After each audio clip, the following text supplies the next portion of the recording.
মিজানুর রহমান আল আজহারী। মিজানুর রহমান আজহারী একজন প্রখ্যাত ইসলামী বক্তা, শিক্ষাবিদ ও গবেষক। তিনি ১৯৯০ সালের ২৬শে জানুয়ারি বাংলাদেশের কুমিল্লা জেলার মনোহরগঞ্জ উপজেলায় জন্মগ্রহণ করেন। ছোটবেলা থেকেই ধর্মীয় শিক্ষা ও জ্ঞান অর্জনের প্রতি গভীর আগ্রহ ছিল। মাদ্রাসা শিক্ষায় কৃতিত্বপূর্ণ ফলাফল অর্জনের পর তিনি মিশরের বিখ্যাত আল আজহার বিশ্ববিদ্যালয়ে উচ্চশিক্ষা গ্রহণ করেন। সেখানে তিনি ইসলামী আইন ও ধর্মতত্ত্বে বিশেষজ্ঞতা অর্জন করেন। এরপর মালয়েশিয়ার আন্তর্জাতিক ইসলামী বিশ্ববিদ্যালয় থেকে উচ্চতর গবেষণা সম্পন্ন করেন। মিজানুর রহমান আজহারী আধুনিক প্রজন্মের কাছে ইসলামের মূলনীতি সহজ ও হৃদয়গ্রাহী ভাষায় উপস্থাপন করার জন্য বিখ্যাত।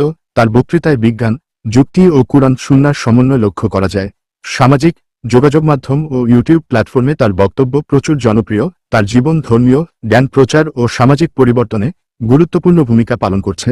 ইসলামের শান্তি, মানবতা ও নৈতিকতার বার্তা ছড়িয়ে দিতে তিনি নিরলস কাজ করে যাচ্ছেন। আজকে যারা মিজানুর রহমান আজহারীর বিরুদ্ধে কথা বলেন, তাদেরকে বলতে চাই, মানুষ মাত্রই ভুল হতেই পারে, তার মানে এই নয় যে তার সাথে দুশমনি করবেন। প্রত্যেক ওলামায়ে কেরামকে বলতে চাই, আপনারা সবাই একসাথে কাজ করে এগিয়ে যান, অপোসে ঝগড়া করবেন না। ধন্যবাদ।